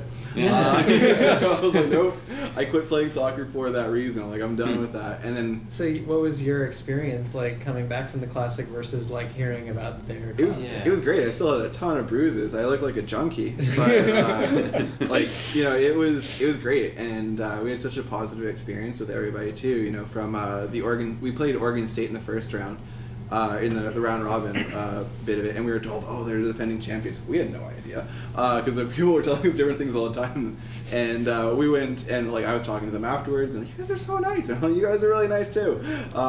So it was great. Like overall, it was positive. I met you towards the end of the day. Knew Vincent, so I got to know Michael and Bill and more people. I think Roy was reffing that day. Yeah, he had a boot. Yeah, because we were wondering, he's just standing there. And you know, we got to meet more and more people, like the Zodiac crew. You know, all those guys, I mentioned them earlier. They were really nice. Toon Squad. You know, we got to meet a lot of people that day, and it was great. It was a really positive experience. Like as sore as we were, driving back, like it was great. Like we showed up at the bar, saw there was no seats. We're like, oh, have a good time, guys. We'll see you in a little bit. And we went to some pizza place down the street. And that was cool. Yeah. And you guys do a long tournament though. Like at the end of that, I was like, I'm legitimately famished right now. Our table was just like, we have no energy. Oh, and then there was those kids that drove past us, asked us if we wanted to smoke weed with them as well. Come to the tournaments in Seattle. Well, it was like we were at McDonald's first because Dolphy wanted a coffee because of how late it was. He wanted to, you know, keep his energy going so he wouldn't drive off the road. And he asked for milk in his coffee, and the guy there goes, "Oh, we don't got milk, but I guess I can open a container or something." It was the funniest conversation because like milk and coffee is a thing back in Canada, but I think it's not down here. It's just cream. No, right? I mean most people do cream. Cream, I guess. Yeah, You say it was totally weird, and like, you know, all of a sudden we pulled out and like, you know, Sir Mix-a-Lot's, you know, the Big Butt song came on, and that's where we're all like, yeah, this is fucking awesome. Seattle. Yeah, and these guys like pulled up beside us like, yeah, it's fucking cool. I'm like, yeah, you're like 17, and then one guy goes like that. We're like, oh no, we're good, thank you. What an accommodating host. Yeah, it was very welcoming. No, are you sure? That was part of the event. Yeah. We hired Totally. Well, I mean, in all seriousness, coming back from the Seattle thing, I have had nothing but great things to say about you guys to every single player. Like, I'm trying to get every single one of them to be like, you gotta go. Everyone, like, smart enough. I know it's rubber, but you gotta go. Yeah, try to get Deck to come this time. Yeah. But no, it's it was great. Like I was really happy. I was stoked meeting you guys. It was good seeing Vincent in his element, or one of his elements. And it was just all around a really positive experience. You know, like we couldn't throw the balls, but that didn't really stop us from having a good time. And we actually won a game in playoffs, I think. We won one. We were a very middling team. Yeah, we were a very middling team. I have a question and a statement. Like, being kind of in that reverse role at the TOC and you guys being in this role in the Classic, like, I felt like it was easier for me. This is just kind of bizarre because I never feel this way, and a lot of my teams don't participate in this, but it was easier to root for the teams that all wore uniforms. You're like, that team. You know, and if you didn't wear a uniform, you were like kind of a schmuck.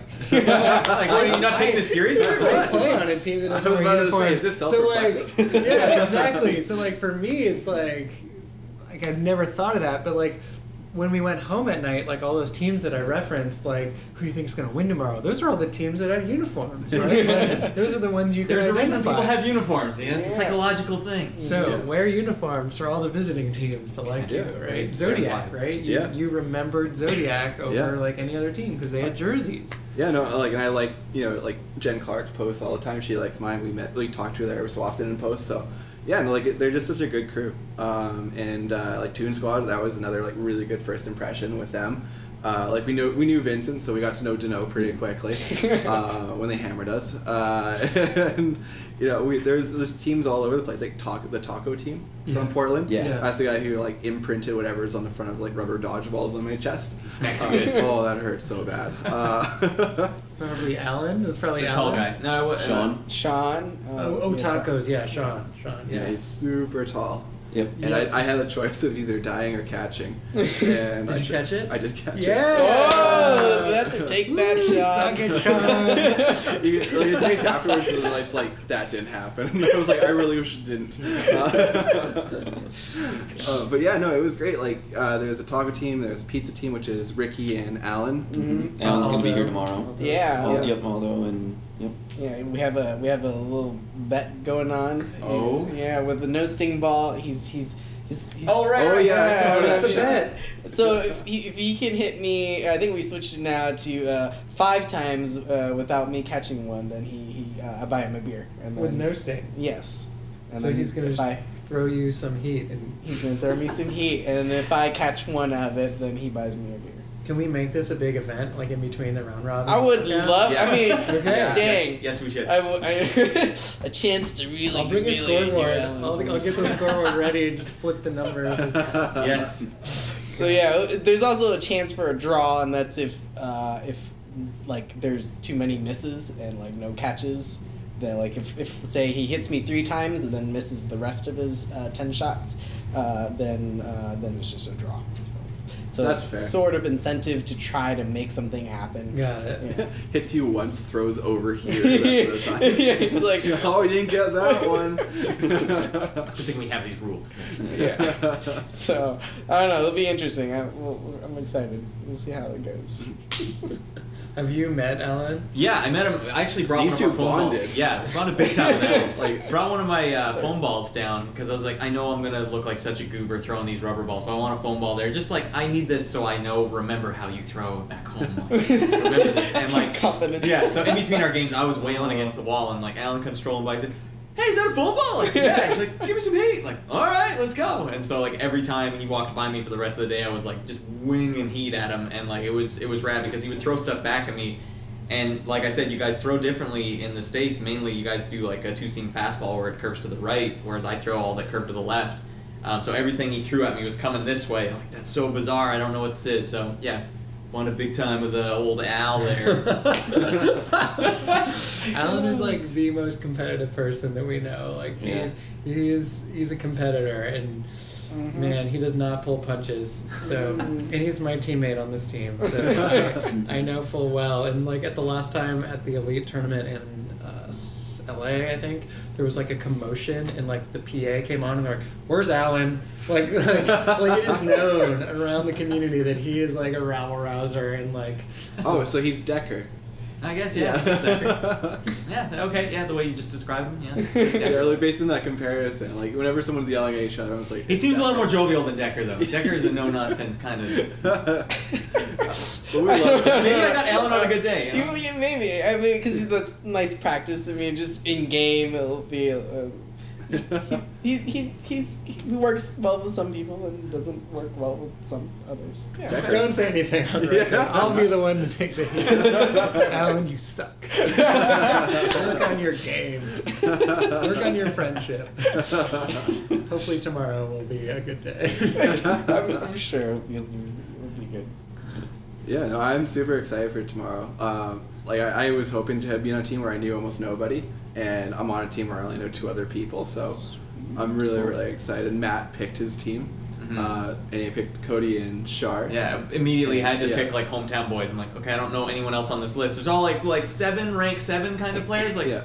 I gotta go with Cody. I know he's got an arm, so... Yeah, I'm pretty excited to play with Charmaine and Cody. Yeah. Yeah, Charmaine has a strong reputation. Yeah, in she made a Seattle. good reputation. Yeah. The Holy picture you guys crap. had, I was like, At the classic. That is great. She was like the best picture at the I'll classic. add this too. story too because I don't think many people were there, but in the joust tournament, she was in my quadrant of the joust, and I think it was like a best of 3, and like both players had won. They're in like the 3rd frame, and she throws first. She's retreating. The guy's got her dead to rights. She like slams into the wall, like seemingly like knocks herself out, and he throws like like a split second later, and she just catches it, and it's just like, oh, whoa, like, holy shit, are you okay? Like, first of all, but like, whoa.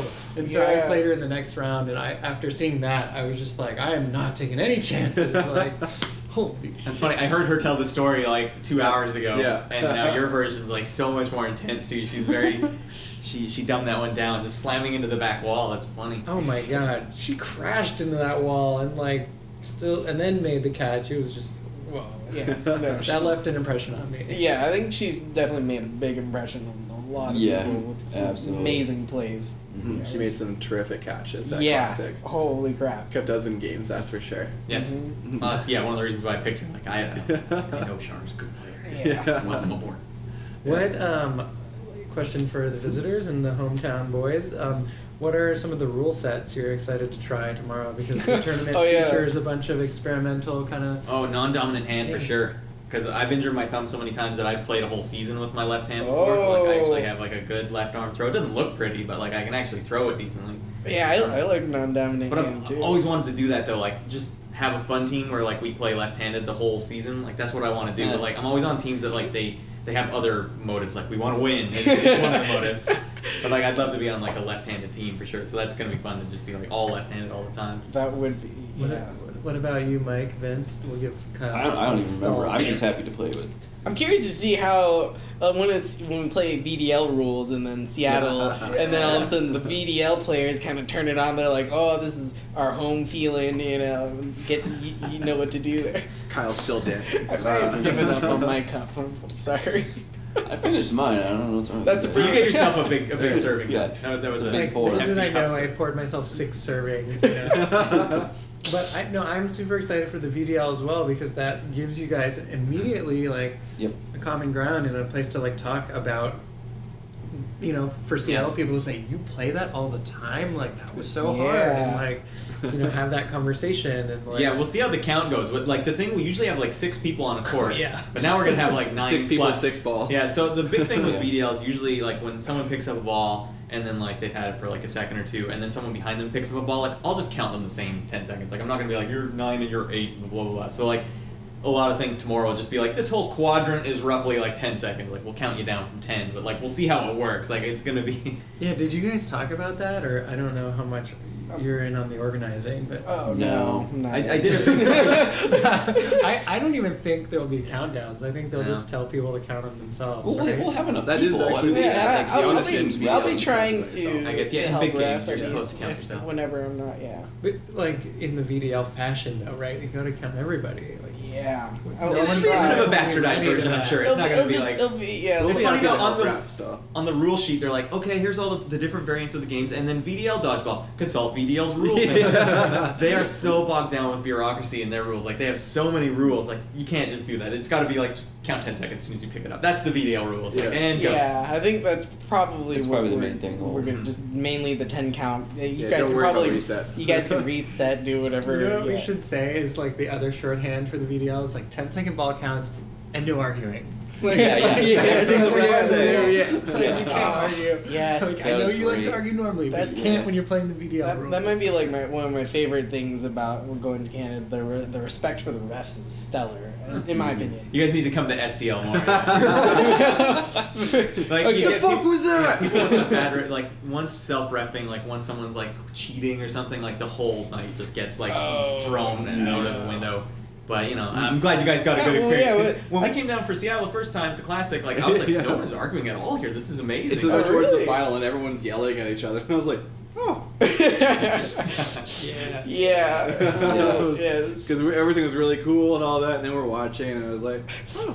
Maybe I'll just start really arguing angry. tomorrow. I'll be a real Yeah. simple bitch. There was a moment where Lizzie like told one of the Cali guys, she was like, get the fuck off the court, and he just was just like, what?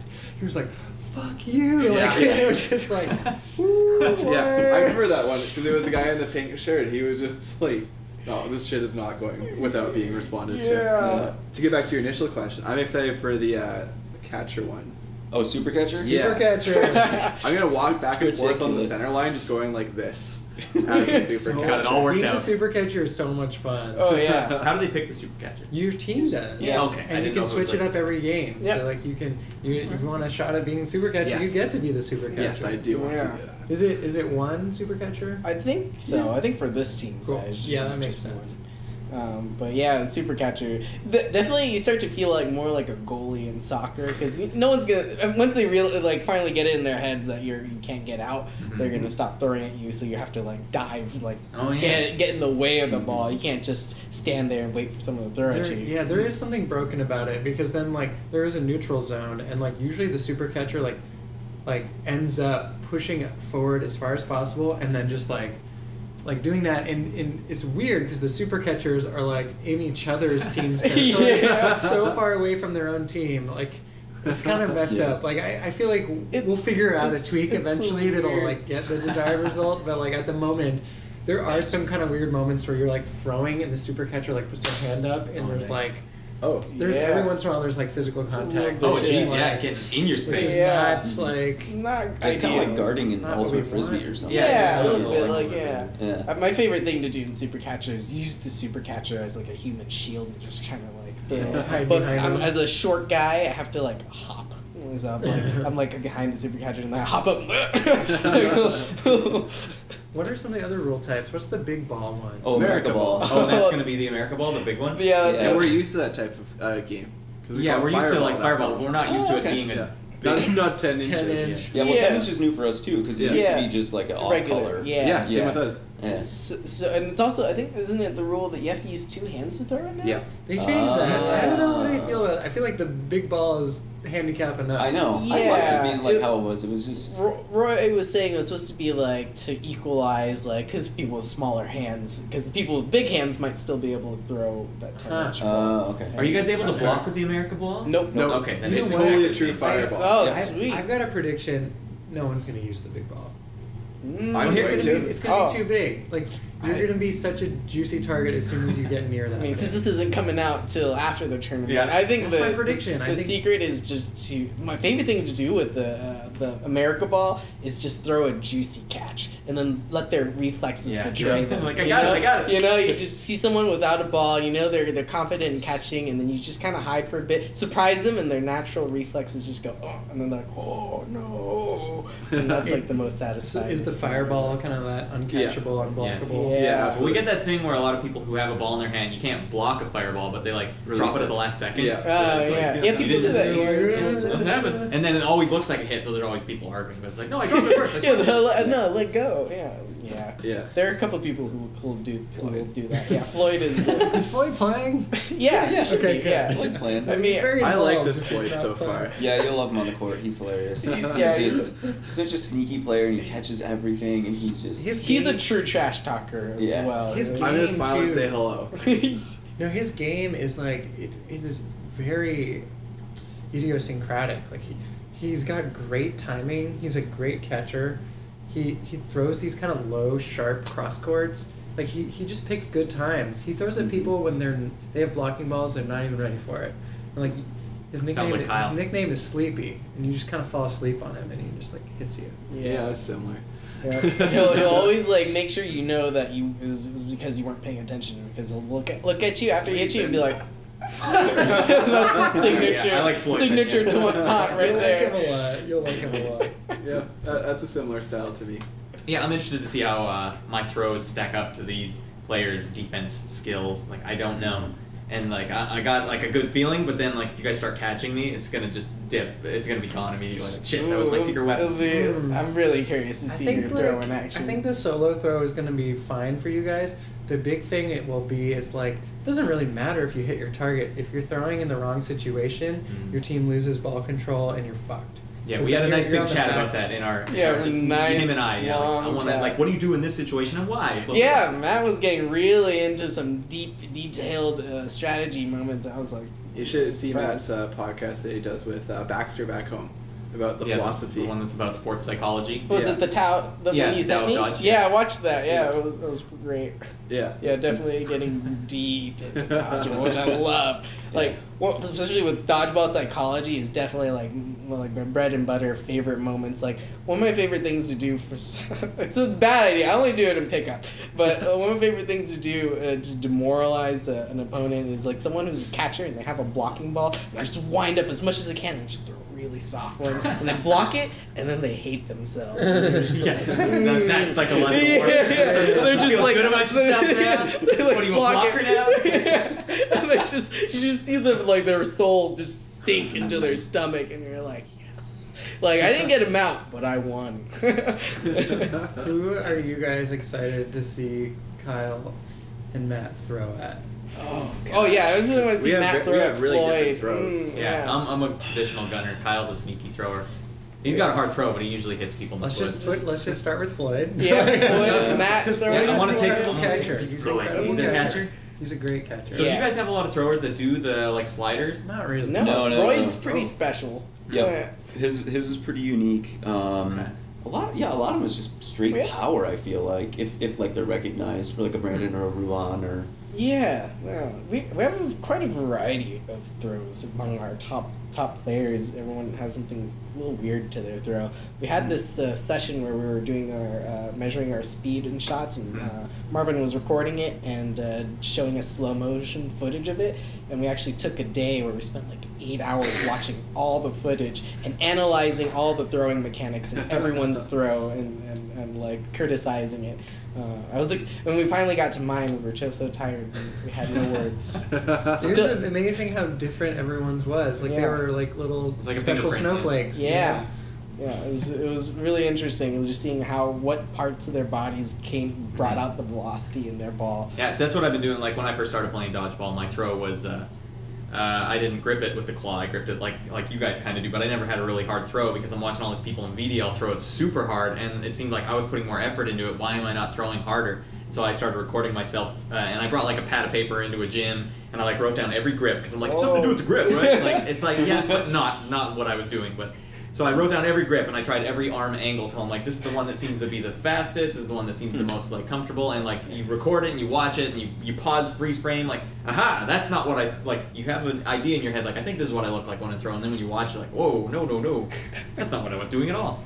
Yeah. Like, I know exactly what you mean, like when you watch the footage after, it's actually very, Insightful. insightful's the word. Yeah, definitely. It was definitely. So I never played any throwing sports, and so going to that session was like big eye opener because I had no idea why the ball would go fast. I'm like, I don't know why my ball does the things it does. What was interesting about that session was like there are players we played against for years, and we're like in your head you're like hard thrower, but like you don't think much beyond that. And then there's like other players who are like you're like new player, like weak thrower, and then like seeing their throws side by side mechanically, so distinct, right? And like you started to realize there are certain things that are desirable in throwing mechanics that result in hard throws, and it was pretty sweet to have that session. I have a secret. I actually watched all the videos you guys put up for that. I was watching all of them to see like your guys' mechanics because you guys put some on Facebook, and I was watching that. Like, and I'm freeze framing those too, like because you guys throw a more overhand kind of ball, and that's one thing I don't do. I do like more of a sidearm, so I want to know more overhand stuff. Oops. I can't help it. Every time you take a sip, I just feel so bad. It's alright. But yeah, no, that was funny. I was basically like sneaking peeks at your guys' like league video throws. Yeah. Just to see like and trying to pick up like what makes them good or not. And I definitely have one of the ugliest throws. Yeah, yours is a hard one to. I can't really read your throw. Your throw is like mysteriously like awesome to watch. And like, how would you describe it? Was it the easiest way I could get the ball from point A to point B? Because like when I first started, I couldn't throw catch or anything like that. I could dodge, and I could sometimes block. And then I realized that when I was trying to throw, much like Vincent, I didn't grow up playing throwing sports. I played soccer. So I was like, well, what gets the ball there quickest? And I was like, it's just this. And I didn't use it too much at TOC, but I got to throw from up here, over here, down here, different grips. And I just developed it over time. And for me, a big part of my throw is knowing how other people play. If I know where their feet are going to be or where they tend to move after in their throwing motion, Watch I your put the feet, ball boys. there. It's Kyle's bread and butter is foot shot. Yeah. But I think your throw actually has a dip too, and you throw from up tall. Yeah. So it dips, so it looks like it's tall, and so when it's coming at you, you're like block here, always hits you in the foot. So it's something to be very. That's why now whenever I'm playing you, like I just jump and swing my legs back as hard as possible. Yeah. Don't you dare. And that's why I started throwing over here on you. Well, it's not working. I'm that right. I got rubber legs now. I know. Get in the way. Your dodging has improved quite a bit. Yeah, so I gotta survive at all costs. But yeah, no, it's just it's a throw that made sense for me. Like, you know, some of the boss or Tony from Boss was like, "How do you do this? Teach me how to do this." I'm like, "You're gonna hurt your arm." You know, my arm sucked for a year and a half when I was learning to do that. So, but now it's no big deal to me. Yeah, you don't have a wind up. You have more of a snap release, Yeah. which is really hard on your arm. You'll probably get a lot of people asking you about it. Yeah. Yeah. Probably, what's wrong with that guy? Floyd will ask you. Yeah. How you throw like that? But yeah, no, I just I change it slightly depending on who I'm throwing at and what I need to do in that moment. If I need to hit them or not hit them, because there's strategic misses. We'll put it that way. Psychological. Yeah. We got to get you on the Dow of Dodge. Oh no, that would be awful for me. People would, You can use some of the like retired Rolodex things. Okay, all right. None of the Players fresh that have ones. retired. You know, we give Alan a lot of shit because he deserves it, but he said some gems that have stuck with me, and one of the big ones, and I think this was kind of like the switch that Seattle players made, is he said, you throw to get people out, not to hit them. And like, to hear that somebody say that and put that into like very concrete terms was like really important for me. And because like up here, like we would throw to hit people, and in Portland, they have no problem taking their sweet time and like beating around the bush forever, but playing it safe and not throwing a catch, you know.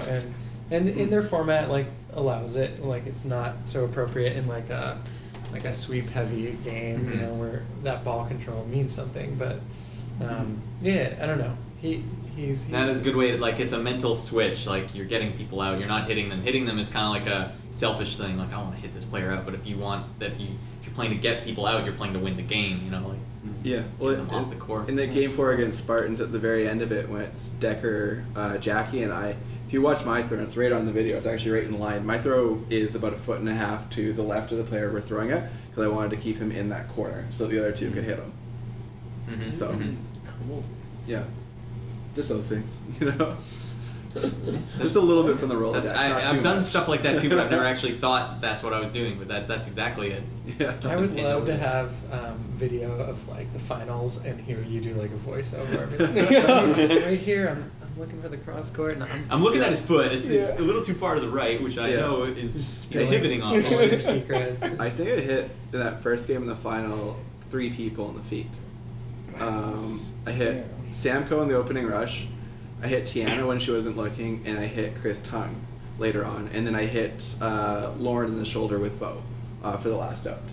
So that was it's just hitting people where they weren't expecting. With that team being in the position where they're at, coming off an emotional high, there's an opportunity for that to drop on a psychological level, and expect it still to just be a high intensity power game that they were playing against previously. So I just took advantage of the fact that they might be more flat-footed than they would have been otherwise. Well, it worked. It was gorgeous. Yeah, it was a fun final. It was great. But enough about me. I think we're getting up towards the end of our time. So thank you guys so much for joining us. Yeah. Definitely, like even after this tournament, we'll see you guys at future tournaments. That Bellingham idea sounds really good. Let's do it, guys. We'll get Bo in on this because Bo's good at this shit. You know Bo's down. But yeah, thank you so much. Do you guys have any closing thoughts you want to put out there into the universe, onto YouTubes? Oh man, well I had every time I've come up to Vancouver, it's been a blast, and I know some California people have been coming up, and I think everybody has the same response when we visit guys. So come to Vancouver, play some dodgeball, check it out. They're some great people. Yeah, you guys are great hosts, and it's so encouraging to see the community grow just beyond our city limits. And we've had a lot of growth in dodgeball. So many people moving to Seattle and different play styles, and people who've played in California or Boston or wherever else. And it's nice to really be able to collaborate and share and really make this whole region really, I'm hopeful it continues just to continue to grow as a dodgeball community, not just cities individually, but all up and down this region. Yeah, we've been doing our thing for a long time, but like coming up there like was eye-opening in a lot of ways, and I can't wait to host a combined event with you guys and have more Seattle players play with you tomorrow and going forward, and having more crossover and just better ties and just a reprieve from the daily grind in the real world. Yeah, for sure. Well, once again, thank you so much, guys. Thank you, Matt, once again. And for everyone watching, thank you so much for your support. You guys have been sending us lots of positive messages. This time, no viewer questions. Nothing from Cody this week. Even though he's right there. He's Gosh, Cody. But yeah, thank you so much, guys. It means a lot to us, and we'll see you guys on the courts. That's it. Yeah.